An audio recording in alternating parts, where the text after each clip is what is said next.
हाँ तो हिंट डालना है क्या, न्यू हेडिंग है प्रिंसिपल ऑफ रेसिप्रोसिटी, मतलब कि जैसे तुमने निकाला mutual inductance 1 with respect to 2, चाहे निकालो 2 विद रिस्पेक्ट टू 1, हमेशा क्या आएगा, सेम आएगा।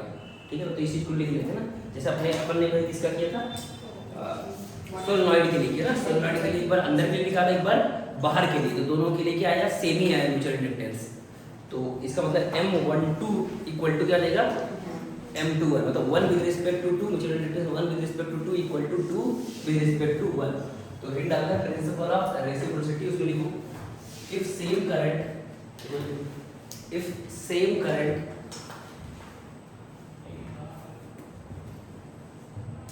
if same current in coil 1, if same current in coil 1 gives, if same current in coil 1 gives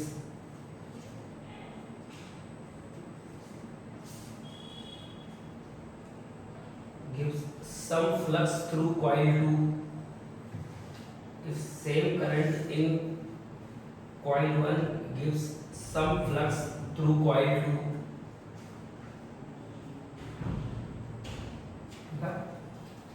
then same current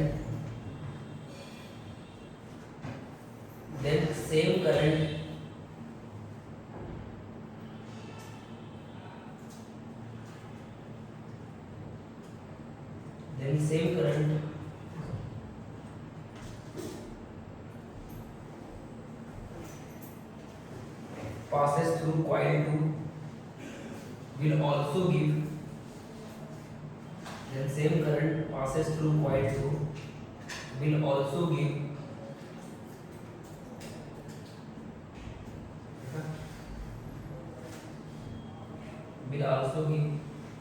back an equal amount of flux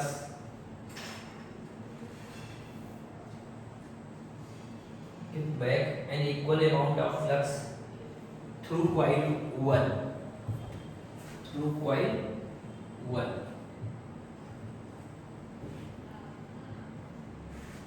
अब यहाँ लिख सकते हो ना, phi 12 flux through 1 due to 2 equal to flux through due to 1, यानी कि hence mutual inductance 1 with respect to 2 equal to 2 with respect to 1। उसके लिए चीज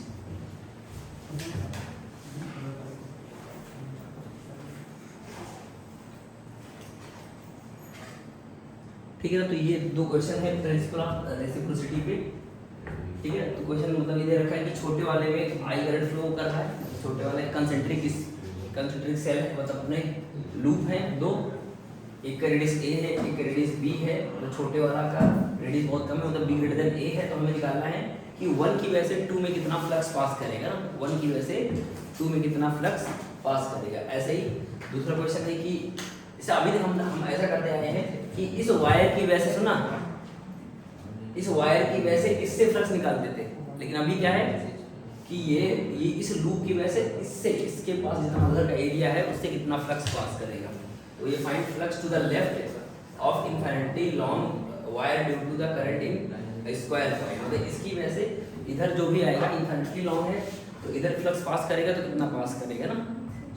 तो यहाँ पर हम क्या करेंगे, प्रिंसिपल ऑफ रेसिप्रोसिटी यूज करेंगे, मतलब कि हमने अभी सीखा था कि फ्लक्स 1 की वजह से विद रिस्पेक्ट टू 2 जो होता है, या 2 विद रिस्पेक्ट टू 1 क्या होता है, सेम होता है।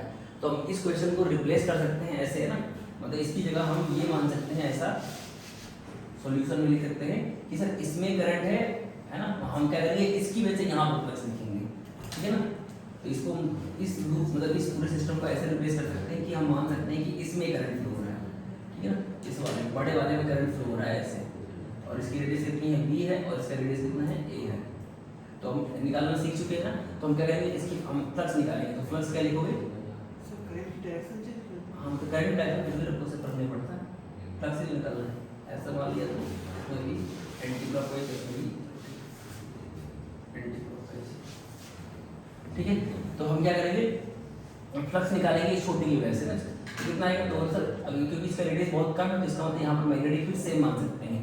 तो लिखोगे V ड्यू टू, मतलब आउटर लूप और एरिया फर्स्ट का तो v कितना आएगा mu not I by 2b, mu not I by 2 लिख देते हैं। यहाँ पर नंबर ऑफ लूप्स जो है, नंबर ऑफ लूप्स मान लेते हैं इनर वाले के लिए n1 है, इनर वालों के लिए क्या है n1 है, एंड आउटर के लिए मान लेते हैं n2 है ना। तो आउटर के लिए n2 है तो इसका मतलब मैग्नेटिक फील्ड कितना आ जाएगा n2 टाइम्स बढ़ जाएगी ना। मैग्नेटिक फील्ड क्या हो जाएगा एक हो जाएगा mu not I by 2b और n2 टाइम्स बढ़ जाएगा। और एरिया क्या होगा अंदर वाले का, तो एक का होगा पाई ए स्क्वायर, लेकिन ऐसे कितने हैं n1, तो यही आ जाएगा। तो ये हमने निकाला फ्लक्स, सुनना हमने निकाला फ्लक्स ड्यू टू 2 in 1 है ना, 1 विद रिस्पेक्ट टू 2 निकाला, तो चाहे 2 विद रिस्पेक्ट टू 1 निकालो चाहे 1 विद रिस्पेक्ट टू 2, दोनों क्या आएगा सेम आएगा, क्योंकि प्रिंसिपल ऑफ द सिम्पली कहता है 1 विद रिस्पेक्ट टू 2 या 2 विद रिस्पेक्ट टू 1 सेम आता है। तो इसलिए हमने क्या किया बड़े वाले की वजह से छोटे में निकाला है ना, बड़े वाले की वजह से छोटे में निकाला। अगर छोटे वाले से हम नहीं निकाल सकते ना कि अगर डायरेक्ट छोटे वाले से बड़े में निकालेंगे तो हाँ बड़े वाले से छोटे में निकाल सकते हैं आराम से। कि इस बाहर वाले का मतलब इसका मैग्नेटिक फील्ड मान लेंगे यहाँ पर क्या है यूनिफॉर्म, तो इसका मतलब इसकी वजह से जो मैग्नेटिक फील्ड इनटू ये वाला एरिया, तो आराम से ये आ गया आंसर। ठीक है, तो थोड़ा और अच्छे सिंपलीफाई कर लीजिए भाई, तो क्या आएगा म्यू नॉट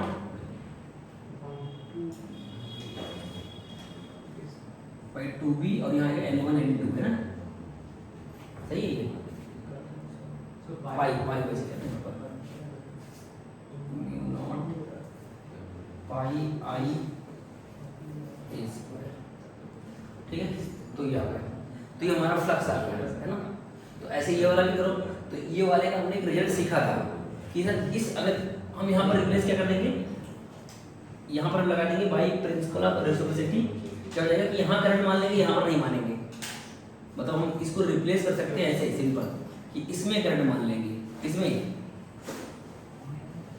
करंट मान लेंगे और यहाँ पर फ्लक्स निकालेंगे। तो बोलो सर ऐसा क्वेश्चन तो सीख ही सकते हैं, ये R है और ये A है, तो इसका डायरेक्ट फ्लक्स कितना आता है बताओ, क्या हो गया था कितना आया था बोलो।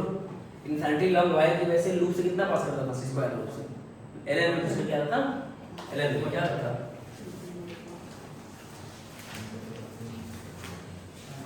ना था u नॉट अपॉन 2 पाई आई ए मतलब इसका साइन है ना ln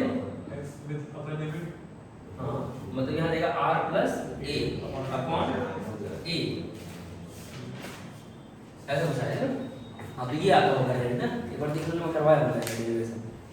ठीक है, तो इसका डायरेक्ट मतलब हम मान सकते हैं कि इसमें करंट फ्लो हो रहा है ना, इसमें करंट फ्लो हो रहा है तो इस यहाँ फ्लक्स निकालेंगे। जैसे यहाँ पर करंट फ्लो हो रहा था तो हमने लगा दिया प्रिंसिपल ऑफ रेसिप्रोसिटी, मतलब यहाँ करंट मान लिया तो इसमें निकाल लिया फ्लक्स, और इसका फ्लक्स हम निकालना जानते हैं।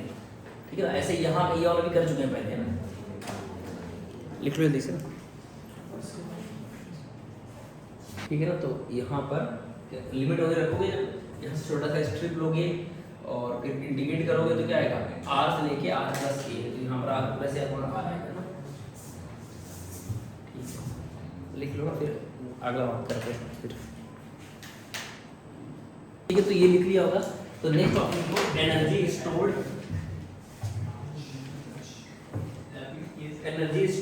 इन एन इंडक्टर है ना, इंडल है energy stored in an inductor, बहुत इंपॉर्टेंट ना डेरिवेशन बोर्ड के लिए।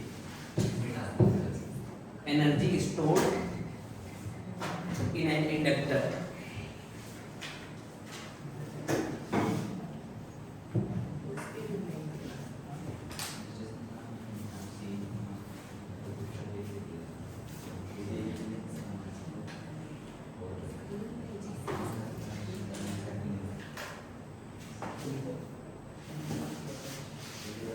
energy stored in an inductor, बात नहीं करो, energy stored in an inductor।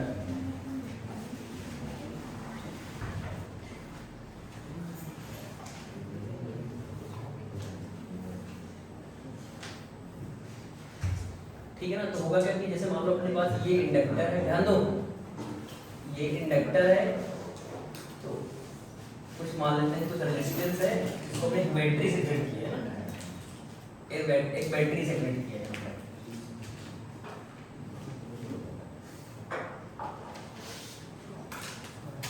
यहाँ से किसी बैटरी से कनेक्ट किया जिसका ईएमएफ है ना ई है, और यहाँ से करंट जाएगा तो ऐसे जाएगा, इसका इंडक्टेंस L है, रेजिस्टेंस R है।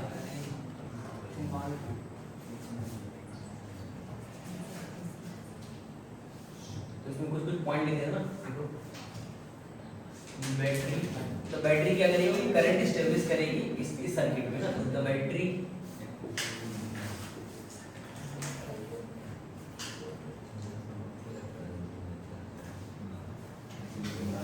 Establish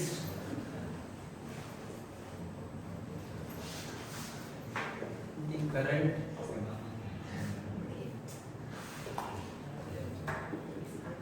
in an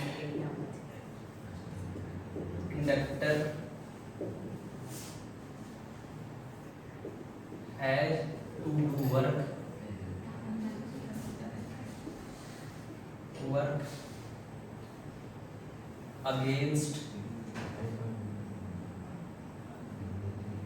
the opposing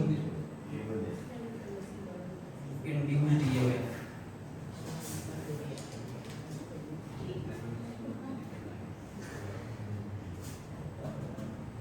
The energy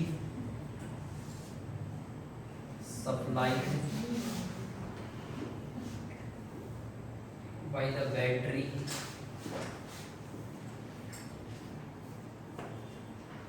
is stored in the inductor.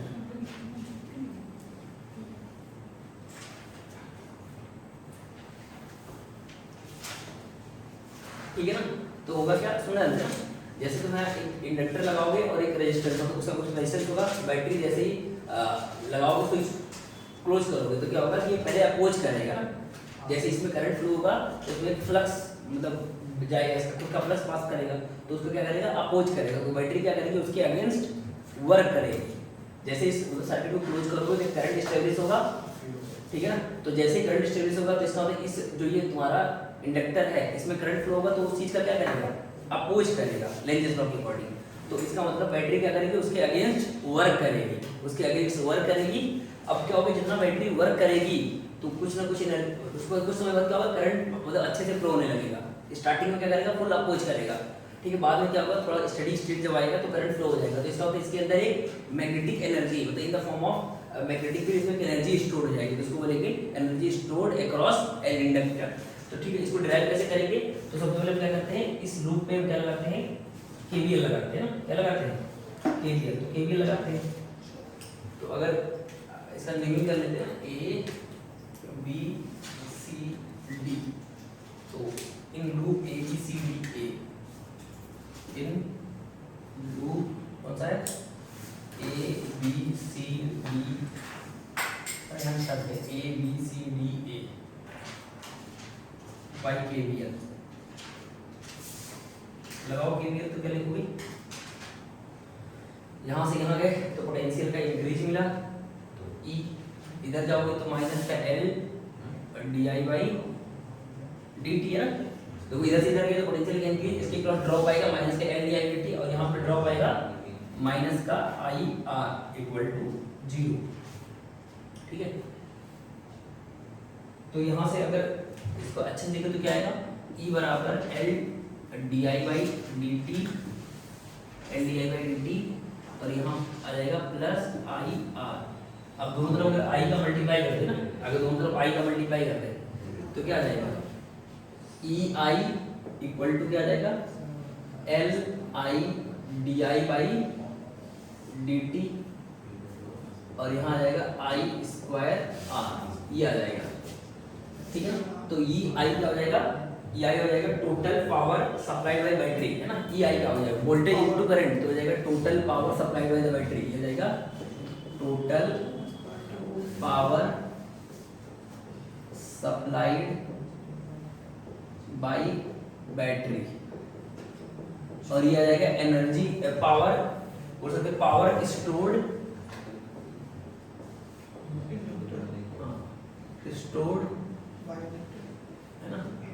Inductor लिख सकते हो ना। और यहाँ हो जाएगा पावर लॉस अक्रॉस रजिस्टर, ये क्या हो जाएगा, आई स्क्वायर आर क्या होता है, पावर लॉस अक्रॉस रजिस्टर, ठीक है।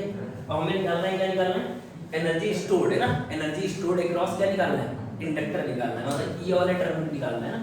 तो एनर्जी स्टोर्ड अक्रॉस इंडक्टर कितना आएगा, तो इसी का क्या करना पड़ेगा, ये पावर आया, तो हमें निकालना है एनर्जी स्टोर्ड अक्रॉस इंडक्टर, है ना, ये निकालना है। तो क्या करोगे, टी का मल्टीप्लाई कर दोगे ना, तो बोलोगे सर पावर जो आया, पावर है ना, पावर आया क्या, एल आई डी आई। तो एनर्जी कितनी आ जाएगी, छोटी सी एनर्जी कितनी आएगी, डी क्या है, पी डी टी है ना, पी डी टी कितना आएगा, पी एनर्जी क्या होता है, अरे यहाँ L I D I by D T आया, तो जो भी हमारी एनर्जी आएगी ना, एनर्जी मान लो डी ई आ गई या डी यू आ गई, मान लेते हैं ना, डी यू कितनी आ गई, डी यू आ गई। तो डी यू क्या हो जाएगा, पावर इंटू डी टी, ठीक है ना। तो पावर कितना दे रखा है, L I D I by D T, और इधर डी टी मल्टीप्लाई करके निकल जाएगा, यानी कि डी यू सिंपल आ जाएगा एल आई डी आई। अब टोटल निकालने के लिए क्या कर दोगे, इंटीग्रेट कर दोगे, ठीक है। तो स्टार्टिंग में कोई करंट नहीं था तो कोई एनर्जी नहीं थी, बाद में करंट आई हो गया तो एनर्जी मान लेते हैं कैपिटल यू हो गया ना, कैपिटल यू। तो डी यू का इंटीग्रेशन क्या आ जाएगा, यू आ जाएगा, और जीरो से लेके यू, और यहाँ एल कॉमन ले लो, तो यहाँ जाएगा आई स्क्वायर बाई 2, और लिमिट लगाना है जीरो से लेके आई। तो upper limit minus lower limit half L, यहाँ लिखोगे upper limit minus lower limit, तो एनर्जी स्टोर जो आ जाएगा हाफ एल आई स्क्वायर, है ना, हाफ एल आई स्क्वायर, ठीक है ना। लिख लो जल्दी से,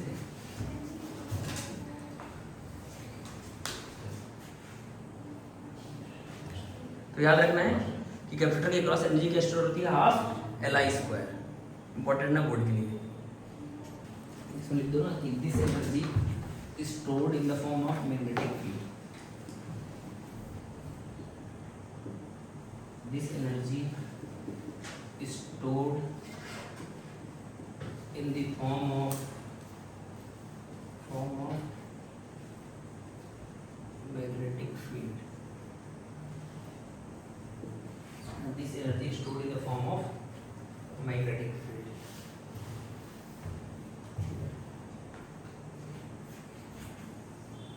ये हो गया ना। तो नेक्स्ट है मैग्नेटिक एनर्जी डेंसिटी,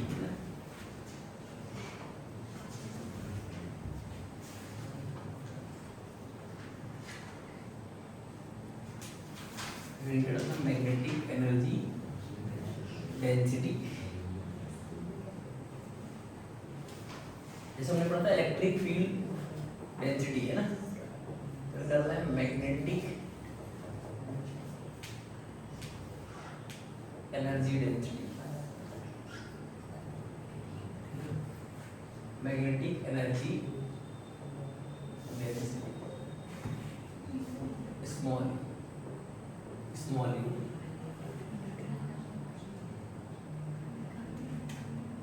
क्या हो जाएगा, एनर्जी पर यूनिट क्या हो जाएगा, वॉल्यूम, है ना।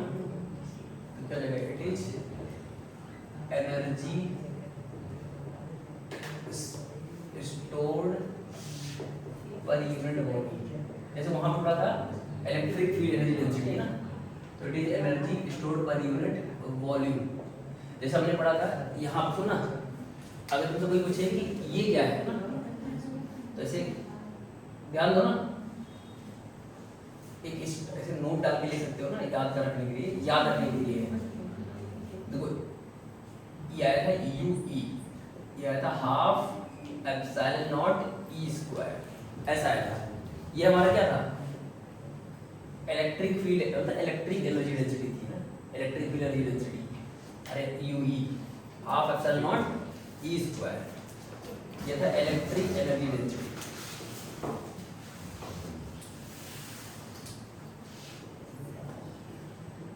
Energy density.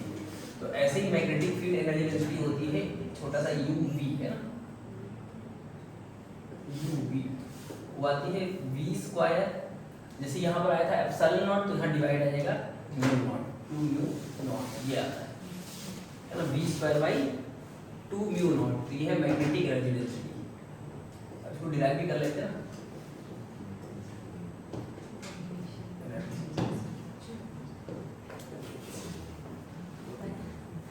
ठीक है ना। तो इसको डिराइव कैसे कर सकते हैं, ठीक है। तो जैसे हम अभी बात कर रहे हैं सिर्फ सोलेनॉइड के लिए निकाल रहे हैं ना, फॉर सोलेनॉइड, तो किसी भी निकालो सबके लिए सेम ही आएगा एनर्जी डेंसिटी, और सोलेनॉइड के लिए हम डिराइव कर रहे हैं फॉर सोलेनॉइड। मतलब ये फार्मूला सबके लिए वैलिड है, वैलिड फॉर सभी टाइप के लिए ना। तो जैसे ये तुम्हारे पास सोलेनॉइड है, ध्यान देना, ये सोलेनॉइड है, इसमें करंट आई फ्लो कर रहा है इससे,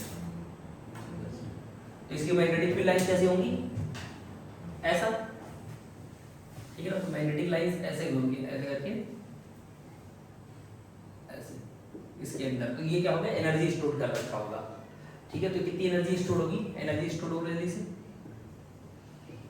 एनर्जी स्टोर जो होगी वो हाफ एल आई स्क्वायर हो जाएगी ना, क्या हो जाएगी, एनर्जी स्टोर यू जो हो जाएगा हाफ एल आई स्क्वायर।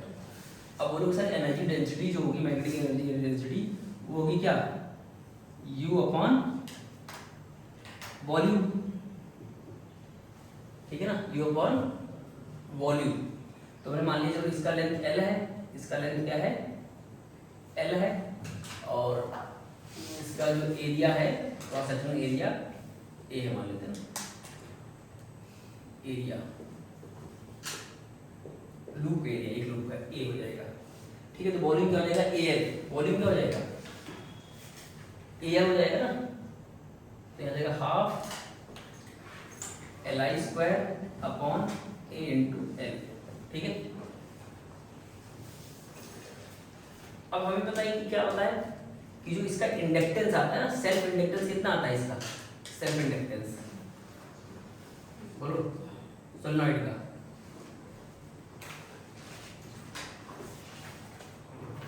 कितना आया था,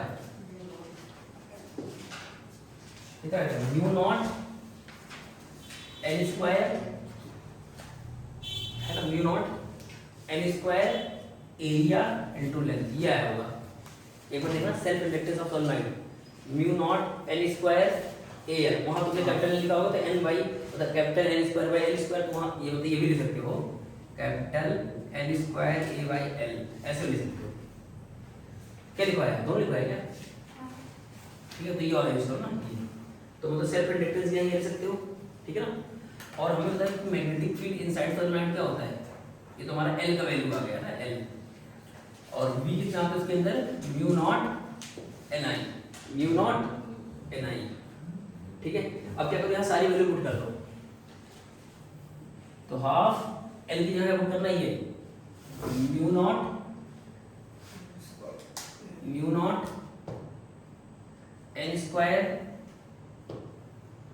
ए एल, और यहां पर क्या है, ए एल है ना, सही है। और यहाँ पर आई की जगह क्या पुट कर सकते हैं, आई की जगह, आई क्या है, यहाँ से आई क्या निकाल सकते हैं, I B by mu naught L square, यहाँ पुट कर दो, आई है ना एल आई स्क्वायर, ठीक है।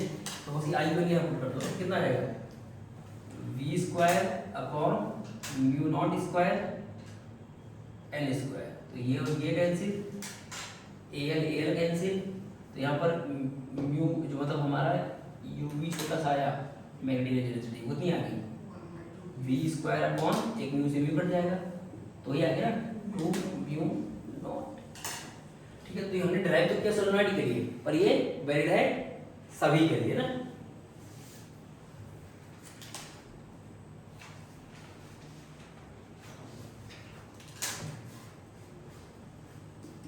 एप्लीकेबल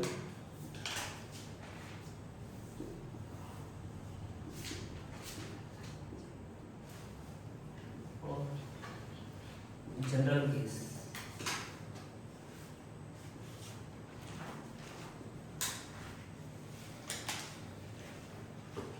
मतलब किसी किसी पॉइंट पर अगर मैग्नेटिक फील्ड V है तो उस पॉइंट पर जो मैग्नेटिक एनर्जी डेंसिटी होगी V²/2μ0। ये हमने ड्राइव किया सोलेनॉइड से, लेकिन ये वैलिड है सबके लिए, तो it applicable for general case है ना।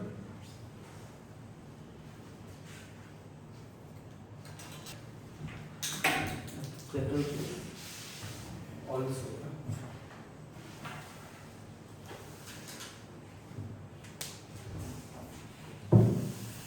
ये हो गया होगा।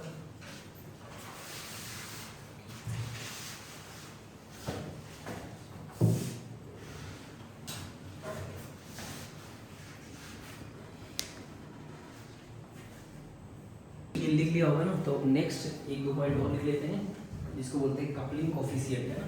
ये भी वैसे नहीं है सिलेबस में, पर थोड़ा सा लिख लेते हैं इसके बारे में, मतलब नीट और मेंस के सिलेबस में तो नहीं होगा ना।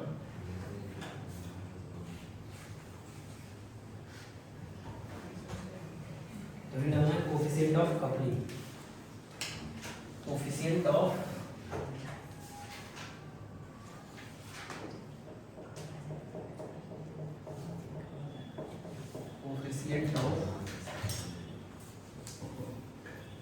coupling।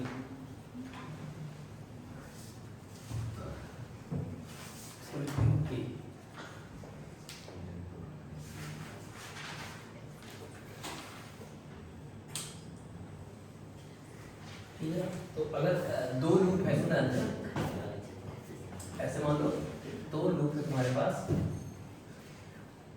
ठीक है, इसमें करंट मान लो कुछ है I1 और एक दूसरा लूप है ऐसे, इसमें करंट है I2, इसका सेल्फ इंडक्टेंस है L1, इसका सेल्फ इंडक्टेंस है L2। तो इनमें क्या होगा, तो इसकी वजह से यहाँ पर फ्लक्स पास करेगा, इसकी वजह से यहाँ से फ्लक्स पास करेगा, लेकिन म्यूचुअल इंडक्टेंस आएगा। तो जो मतलब कपलिंग कोएफिशिएंट आता है, मतलब M जो आता है वो डिपेंड करता है K root of L1 L2। K equal to क्या होता है, root of L1 and L2। अगर ये दोनों लूप बहुत पास पास है, सुना ध्यान से, जैसे दो लूप थे, जान दो ये दो लूप फोकस करो, ये दो लूप थे, यहाँ से करंट है इसमें I1 इसमें I2, इसका सेल्फ इंडक्टेंस है L1, इसका सेल्फ इंडक्टेंस है L2। तो जो इसका म्यूचुअल इंडक्टेंस होगा वो आता है K times of root L1 L2, K times of root L1 L2। अगर ये लूप बहुत पास पास में एकदम चिपके हुए हैं तो क्या होगा, कुछ भी फ्लक्स का लीकेज नहीं होगा, मतलब जितना फ्लक्स इससे पास करेगा, इसकी जितना मतलब मान लेते हैं इससे जो भी करंट पास करेगा तो इसमें मैग्नेटिक फील्ड लाइन पास करेगी, तो इससे भी पास करेगी। अगर ये बहुत पास पास में है तो फ्लक्स का लीकेज नहीं होगा, समझ में आ रहा है। मतलब जैसे मान लो ये लूप है तो इससे लाइन बहुत सारे पास करेंगे ऐसे करके, ऐसे ऐसे, तो इधर वाला जो भी होगा उससे भी जितना इससे पास करेंगे उतना इससे ही पास करेंगे, तो फ्लक्स का लीकेज नहीं होगा। जितना ये लाइंस बना रहा होगा उतना पूरा पूरा इससे पास कर रहा होगा, तो ये दोनों बहुत पास पास में टाइटली पैक्ड है, समझ में आ रहा है। तो यहाँ जो M आता है सेल्फ इंडक्टेंस, वो आता है root K times of root L1 L2। तो K क्या कहलाता है, कपलिंग कोएफिशिएंट। अगर K की वैल्यू 1 हो जाए, K की वैल्यू 1 हो जाए तो ये तभी होती है जब ये क्या हो, टाइटली पैक्ड हो, मतलब ये सोलेनॉइड ऐसा हो ना, ऐसा एकदम बहुत पास पास में हो, चिपकी चिपकी हो, तो ऐसा लगो ना, टाइटली पैक्ड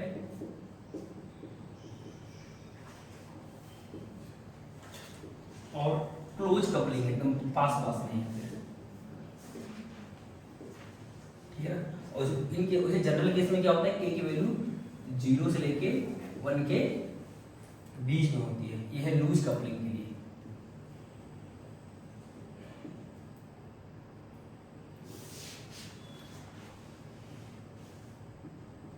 ये आइडियल केस है कि K की वैल्यू 1 हो जाए, मतलब M की value root of L1 L2 mutual inductance की वैल्यू है। तो आइडियल कपलिंग में क्या होगा कि जो लूप होंगे बहुत पास पास में होंगे, ठीक है। तो ये हो गया कोएफिशिएंट ऑफ कपलिंग है ना। तो कपलिंग जो आता है वो आता है M, जो म्यूचुअल इंडक्टेंस आता है। तो सुना, मैंने दो लूप मान लिया, एक का कोएफिशिएंट इंडक्टेंस है सेल्फ इंडक्टेंस L1, इसका L2। तो M जो आएगा म्यूचुअल इंडक्टेंस वो आएगा K times of root L1 L2। यानी M डिपेंड करेगा कि इनके बीच में जो फ्लक्स पास हो रहा है कैसे पास कर रहा है, मतलब इसके लूप के ओरिएंटेशन और डिस्टेंस की सारी चीज़ों पर डिपेंड करेगा, ठीक है ना। तो अगर मैं बात करूँ आइडियल कपलिंग है ना, अगर आइडियल कपलिंग है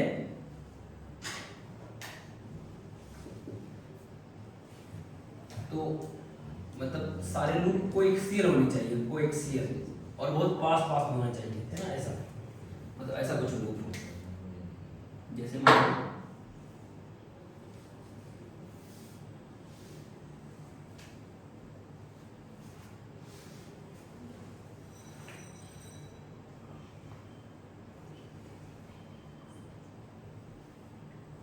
सब एक ही लाइन में आते हो ना, ऐसे एक्सिस सेम हो, तो इस केस में k की वैल्यू 1 आएगी। हाँ, अगर इनके बीच का डिस्टेंस, सुना, डिस्टेंस घटाओगे, डिस्टेंस घटाओगे तो k की वैल्यू क्या होगी, बढ़ेगी, और डिस्टेंस बढ़ाओगे तो k क्या होगा, घटेगा। ठीक है, तो आइडियल कपलिंग में हो जाता है ये, मतलब एक्सिस तो सेम होनी चाहिए, और अगर ये बहुत पास पास में है तो क्या होगा, इससे जितना फ्लक्स पास करेगा उतना इससे ही पास करेगा, तो k की वैल्यू 1 होगी। और जैसे दूरी की स्पीड बढ़ाओगे तो k की वैल्यू क्या होगी, डिक्रीज कर जाएगी, और दूरी घटाओगे तो k की वैल्यू इंक्रीज करेगी। ठीक है, उसके बाद अगर नॉर्मल कपलिंग की बात करो, नॉर्मल कपलिंग जो होता है,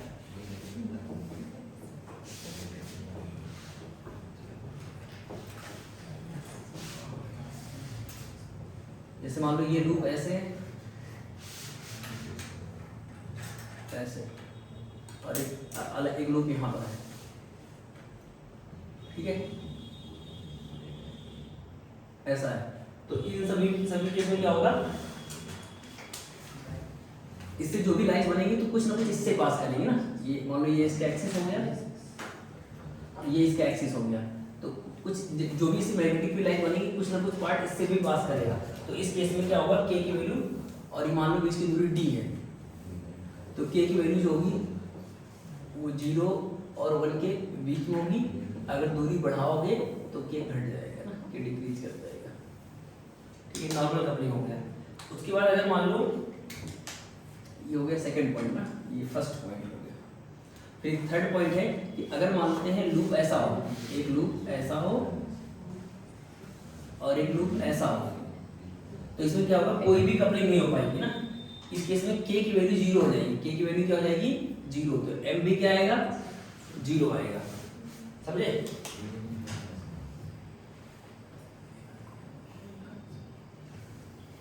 और अगर ऐसे ऐसे है तो k मतलब आइडियल कपलिंग हो जाएगी।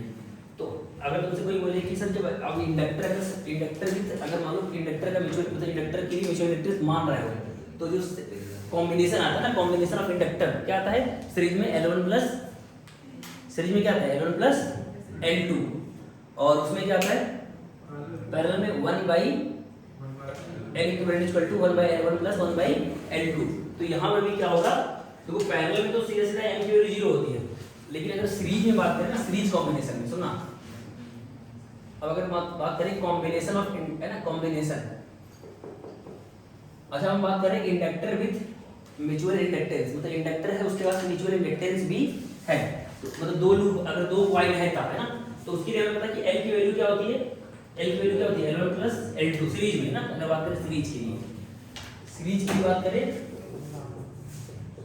तो जो हमारा L इक्विवेलेंट आता है वो क्या आता है L1 प्लस L2, और प्लस माइनस यहाँ क्या आ जाएगा 2 times of m, 2 times of m। अब इसमें ध्यान रखना, इफ नो कपलिंग, अगर कपलिंग नहीं हो रहा है तो m की वैल्यू क्या हो जाएगी, इफ नो कपलिंग तो m 0 हो जाएगा। इफ फ्लक्स ऑफ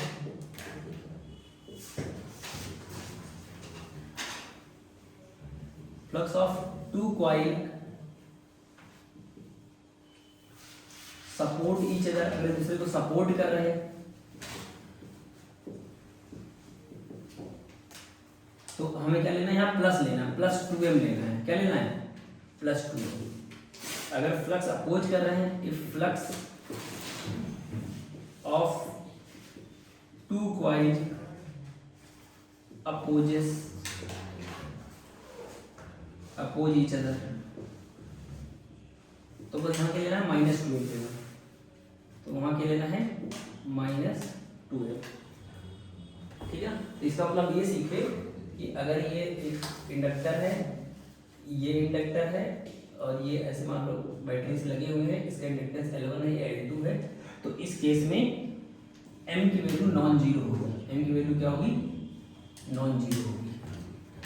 ठीक है, अब बात करते हैं पैरेलल की। पैरेलल में क्या होगा? पैरेलल में कुछ ऐसे इंडक्टर जुड़ेंगे, तो इसमें क्या होगा? कोई भी कपलिंग नहीं हो पाएगी, कोई भी कपलिंग नहीं हो पाएगी। तो यहाँ पर m की वैल्यू क्या आ जाएगी? 0 आ जाएगी। ठीक है, तो इसका L इक्विवेलेंट कैसे निकालोगे? तो 1/L equivalent equal to 1/L1 plus 1/L2 करके निकालोगे ना। देख लो जल्दी से इस चीज को। ठीक है ना, तो m जो होता है वो k times of root L1 L2 होता है। जो k होता है उसको बोलते हैं कपलिंग कोएफिशिएंट, वो डिपेंड करता है लूप के ओरिएंटेशन पे। ठीक है, तो ये लिख लिया होगा ना। अब नेक्स्ट बात करते हैं LR सर्किट, है ना, LR सर्किट।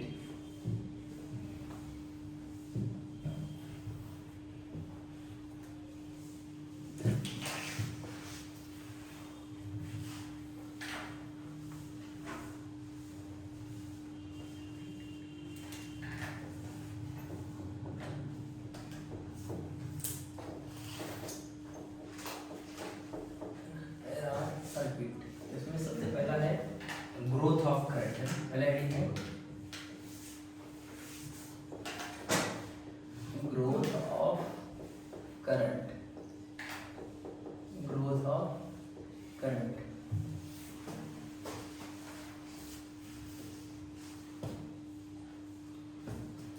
ठीक है, तो हमारे पास एक इंडक्टर है, देखिए, और यहाँ पर एक रेजिस्टेंस है, इसको हमने किसी बैटरी से कनेक्ट कर सकते हैं।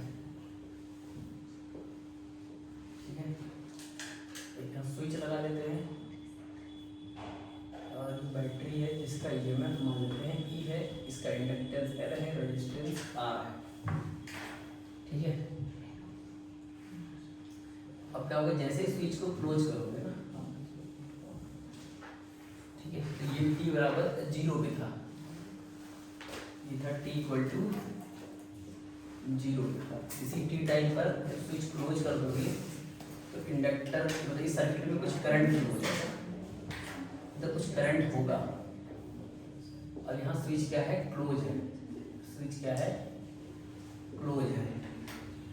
ये तो किसी t टाइम का है ना, at t equal to t, मतलब किसी t टाइम का। तो उस समय सर्किट में कुछ करंट होगा, सर्किट में मैंने मान लिया कुछ करंट I होगा, और ये L था, ये R था, तो ये ऐसे जा रहा होगा करंट। ठीक है ना, तो इसमें हम क्या लगाते हैं? KVL लगाते हैं ना। तो पहले नेमिंग कर लेते हैं, ये A, ये B, ये C, ये D। तो इन लूप, कौन सा लूप है? A B C D A by KVL, है ना। KVL लगाओ तो क्या लिखोगे? है ना, यहाँ से स्टार्ट करो तो क्या लिखोगे? यहाँ से यहाँ जाओगे तो पोटेंशियल का इंक्रीज मिलेगा, तो लिखोगे E। इधर जाओगे तो यहाँ ड्रॉप मिलेगा, तो क्या लिखोगे? माइनस का L DI बाई DT, और यहाँ पर आएगा ड्रॉप माइनस का I R बराबर 0। तो यहाँ से L DI बाई DT की वैल्यू कितनी आ जाएगी? L DI बाई DT की तो कितना आ जाएगा? E माइनस आई आर है ना, इसको इधर ले लेते E minus I are, E minus I are. अब क्या करते हैं? इसको इधर ले आते हैं, है ना, इसको इधर ले आते हैं इधर, तो कितना आ जाएगा? और इसको इधर ले आते हैं ना, तो यहाँ आएगा L डी आई, यहाँ जाएगा E माइनस आई आर, और इधर क्या जाएगा? डी टी, है ना, इधर क्या जाएगा? D T. ठीक है, अब दोनों तरफ क्या कर दो? इंटीग्रेट कर दो। अच्छा जब समय जीरो था, जब समय जीरो था तब सर्किट में कोई करंट नहीं था ना, जब समय जीरो था तो कोई करंट नहीं था। अब जब समय कितना हो गया t, तब करंट कितना हो गया I, करंट कितना हो गया I, ठीक है ना, सर्किट में करंट मान लो I हो गया, ठीक है। जब समय जीरो था कोई करंट नहीं था, समय जीरो स्विच ही ओपन था तो कोई करंट नहीं, जब समय t हुआ तो करंट I हो गया, है ना। अब क्या करते इसको इंटीग्रेट कर दो, ठीक है ना, इंटीग्रेट करोगे तो क्या आएगा बोले इसे। अब यहाँ को अब तुम्हें ये याद रखना है कि इसका इंटीग्रेशन तो ध्यान से ये वाला कैसा कोई पता है, ax प्लस b dx का इंटीग्रेशन, इसको होता है ln ax प्लस b और x का कोएफिशिएंट डिवाइड में आता है, x का कोएफिशिएंट क्या आता है डिवाइड में आता है। तो ऐसे l तो कांस्टेंट है तो कांस्टेंट ले लो बाहर, और यहाँ लिखा है 1 by E minus I are, तो ये मतलब i क्या हो गया x जैसा हो गया, तो इसका क्या आ जाएगा ln E minus I are, और डिवाइड किससे होगा माइनस आर से, यहाँ से डिवाइड किससे जाएगा, तो पढ़ रहा है मतलब पल्ले पढ़ रहा है। अरे ये इंटीग्रेशन पता है ना 1 by A X plus B D X, तो उसका होता है ln A X plus B by coefficient of x। तो ऐसे यहाँ लिखा है l तो कांस्टेंट बाहर ले लिया तो लिखा 1 by E minus I R D I, तो इसका मतलब i के रिस्पेक्ट में करना है तो क्या आएगा ln e minus I are, और जो i का कोफिशिएंट है वो डिवाइड में जाएगा, तो कोफिशिएंट क्या है माइनस आर, तो माइनस आर डिवाइड में हो गया जैसे ये है ना, ठीक है। अब इसका इंटीग्रेशन करो तो इसका तो t ही हो जाएगा ना dt का, और 0 से लेके t, और इसको डब्बा बंद कर लो, ठीक है। तो क्या लिखोगे 0 से लेके i। अच्छा जो कांस्टेंट बाहर निकालो ना, तो कांस्टेंट बाहर इधर लेके चले जाओ इधर, ठीक है। तो उधर जाएगा तो क्या बनेगा माइनस का r बाई l है ना, उधर जाएगा ना, अगर ये वाला अरे कांस्टेंट है उधर भेज दो, ठीक है ना। और यहाँ लिमिट डाल दोगे तो क्या जाएगा ln e minus I R ही आएगा, और जब 0 डालोगे तब e आएगा ना, क्या आएगा ln e, और यहाँ क्या जाएगा माइनस का r by l into T आ गया, ठीक है।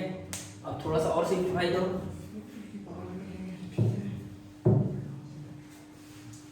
थोड़ा सा लॉग का प्रॉपर्टी लगाओ तो क्या लिखोगे, क्या लिखोगे ln e minus I R by बोलो e minus I are upon e, और यहाँ क्या आ गया अब यहाँ जो है माइनस टी, सुनना ना जो l मतलब l बाई आर है ना, या r बाई एल, या r नीचे जाओ तो l बाई आर को बोलती है टाउ, क्या बोलती है टाउ, हाँ तो अपॉन टाउ, जहाँ हमने मान दिया वेयर l बाई आर जो होगा उसको बोलेंगे टाउ, है ना, क्या बोलेंगे टाउ। क्योंकि देखो लॉग क्या होता है, लॉग पूरा डायमेंशनलेस होता है, और लॉग का जो भी अंदर वो डायमेंशनलेस, तो इसका मतलब ये टाइम है तो टाउ भी क्या होगा टाइम ही होगा, मतलब l बाई आर का डायमेंशन क्या आएगा टाइम ही होगा।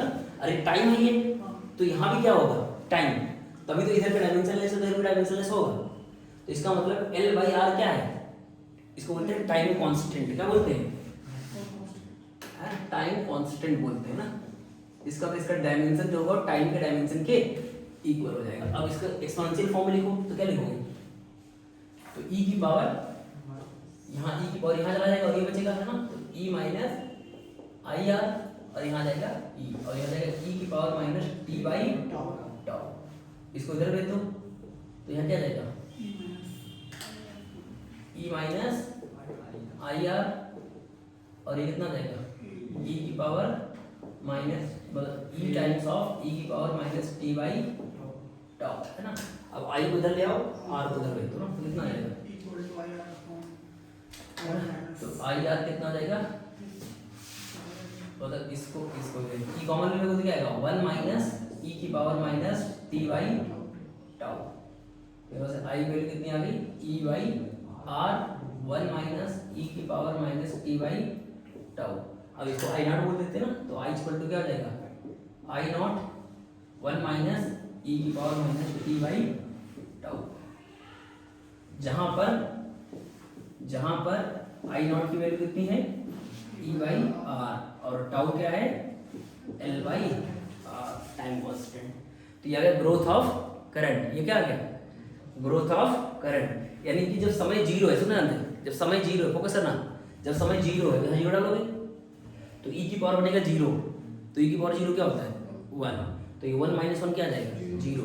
यानी स्टार्टिंग में करंट क्या रहेगा, क्यों, क्योंकि जैसे ही मैं सर्किट को क्लोज करूंगा तो इंडक्टर क्या करेगा, अपोज करेगा। इंडक्टर क्या करेगा, अपोज करेगा, तो करंट को क्या कर देगा, ब्लॉक कर देगा। करंट को क्या कर देगा, समझे कि नहीं। देखो अभी इसमें कोई करंट नहीं फ्लो हो रहा है, जैसे तुम क्लोज करोगे तो ये क्या करेगा, इसमें करंट फ्लो होगा, तो जैसे ही करंट फ्लो होगा इससे फ्लक्स पास करेगा। क्या पास करेगा, फ्लक्स। तो उस फ्लक्स का क्या करेगा, अपोज करेगा अकॉर्डिंग टू लेंजेस लॉ। तो इसका मतलब करंट को तुरंत क्या कर देगा, ब्लॉक कर देगा। यानी कि t बराबर 0 प्लस पे सर्किट में कोई करंट, यानी सर्किट मतलब स्विच क्लोज करने की जस्ट बाद करंट क्या होगा सर्किट में, जीरो, क्योंकि इंडक्टर उसको क्या करेगा, अपोज करेगा। ठीक है। अच्छा, बहुत ज़्यादा समय हो जाएगा, जैसे मान लो टी की वैल्यू इन्फिनिटी हो गई मान लो, तो देखो ये वैल्यू जीरो हो जाएगी ना। अरे ई की पावर क्या हो जाएगा, ई की पावर माइनस इन्फिनिटी, अरे टी इन्फिनिटी डालो तो क्या बनेगा, ई की पावर माइनस इन्फिनिटी, तो इसका मतलब 1 अपॉन ई की पावर इन्फिनिटी, यानी 1 बाई इन्फिनिटी, तो क्या हो जाएगा, जीरो। तो सोचिए जीरो हो जाएगा तो फिर क्या बचेगा, आई नॉट बचेगा। क्या बचेगा, यानी आई नॉट मतलब ई बाई आर। यानी हम मान सकते हैं कि अब सर्किट में इंडक्टर है ही नहीं, इंडक्टर कुछ भी नहीं करेगा, तो सीधा क्या हो जाएगा, बी आई बराबर ई बाई आर। अरे यार ई बाई आर, मतलब बाद में इंडक्टर क्या होगा, एक वायर की तरह बिहेव करेगा। किस तरह बिहेव करेगा, वायर की तरह, मतलब कुछ भी नहीं करेगा। यानी बाद में हम उसको क्या कर सकते हैं, इसकी उसको हटा के एक सिंपल वायर लगा सकते हैं। क्या लगा सकते हैं, सिंपल वायर। यानी कि इंडक्टर स्टार्टिंग में क्या करता है, करंट को ब्लॉक कर देता है, और बाद में शॉर्ट मतलब शॉर्ट सर्किट की तरह बिहेव करता है, मतलब उसकी जगह रिप्लेस करके हम कह सकते हैं वायर, है ना। तो यहाँ से मुझे समझ में आया कि एट t बराबर 0 तो i की वैल्यू कितनी हो गई, i की वैल्यू कितनी हो गई, i नॉट 1 माइनस 1, यानी कि i 0 हो गया। तो यहाँ से inductor block current,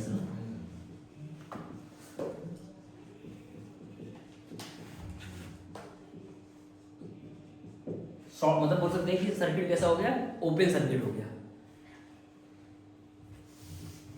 block the current initially, ठीक है ना, इनिशियली क्या करेगा, करंट को ब्लॉक कर देगा। ठीक है। और at T equal to infinity, at T equal to infinity मतलब स्टडी स्टेट पे, इक्वल टू इन्फिनिटी मतलब लॉन्ग टाइम, क्या बोल सकते हैं, स्टडी स्टेट पे। ठीक है ना। तो आई की वैल्यू कितनी हो जाएगी, आई की वैल्यू जाएगी आई नॉट 1 माइनस ई की पावर माइनस इन्फिनिटी। तो ई की पावर माइनस इन्फिनिटी क्या होता है, जीरो होता है, तो आई की वैल्यू आई नॉट ही हो जाएगी। आई की वैल्यू क्या हो जाएगी, आई नॉट, यानी कि ई बाई आर ही रहेगा। तो इसका मतलब इंडक्टर क्या करंट को जाने देगा, यानी inductor can be treated as wire या फिर शॉर्ट सर्किटेड, है ना।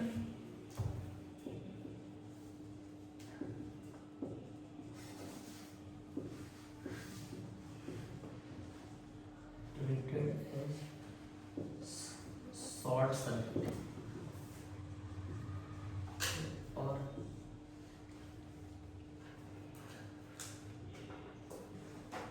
replace by वायर, ठीक है ना। तो वायर की तरह हम रिप्लेस कर सकते हैं, ठीक है ना। तो इसका ग्राफ क्या बनेगा, ग्राफ क्या बनेगा बताओ, ग्रोथ ऑफ करंट का ग्राफ बना दे रहा हूँ। तो ग्राफ क्या बनेगा, तो सर स्टार्टिंग में क्या होगा, I वर्सेस T। तो स्टार्टिंग में कोई करंट फ्लो नहीं करेगा ना, स्टार्टिंग में ब्लॉक करेगा, और जैसे समय बीतेगा करंट की वैल्यू क्या होगी, एक्सपोनेंशियली क्या होगी, बढ़ेगी बढ़ेगी, लेकिन बाद में क्या होगी, कांस्टेंट रहेगी।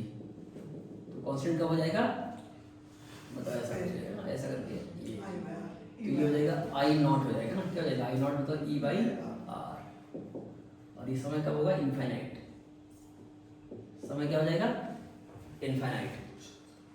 तो ये हम कहाँ तक लिख लिया ये लिख लिया, जल्दी लिखो ना, थोड़ा सा कुछ में और बताना है इसमें ना कुछ चीज़ें और, ठीक है। तो यहाँ तक हो गया होगा, इम्पोर्टेंट नोट लिख रहा हूँ ना इसके बारे में।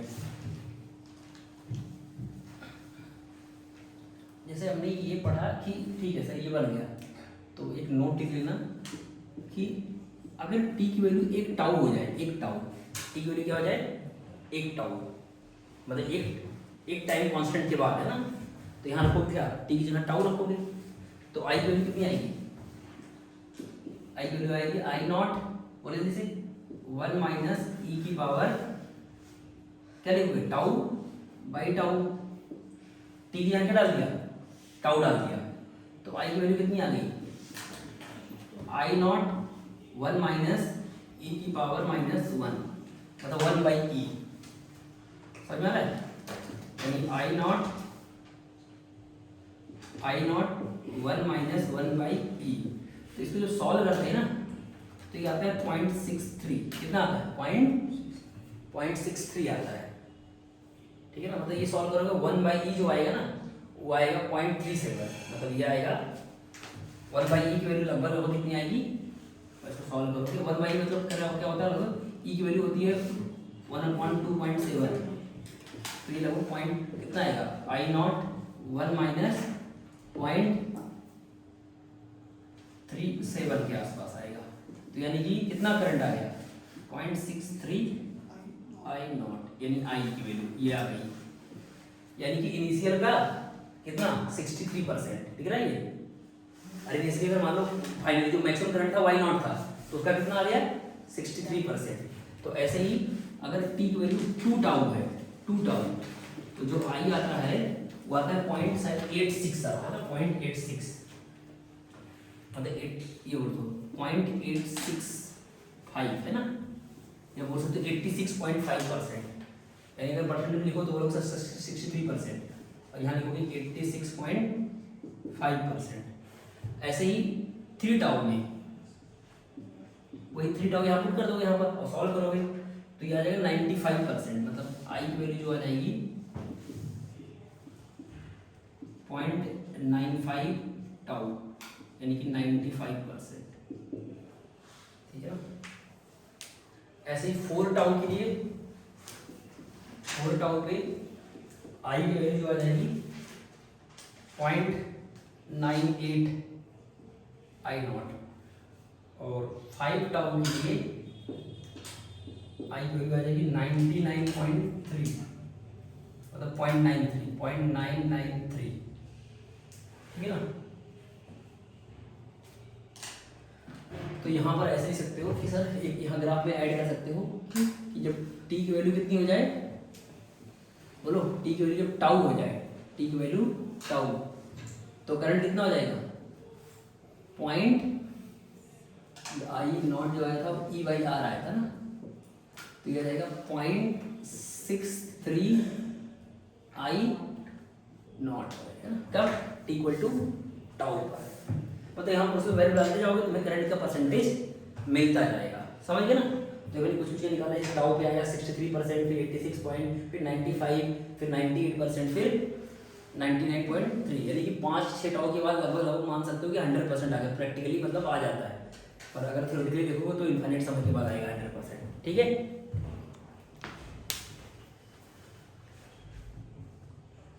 ठीक है, तो इतना ही ना, तो कल हम पढ़ेंगे क्या, ये हो गया ग्रोथ ऑफ करंट ना, तो डीके ऑफ करंट पढ़ेंगे और कुछ न्यूमेरिकल करेंगे, और इसके बाद हम पढ़ेंगे जब हमने कैपेसिटर में आरसी सर्किट छोड़ रखा था ना, charging of capacitor and discharging of capacitor है ना, तो यहाँ पर ही डालेंगे कल, ठीक है।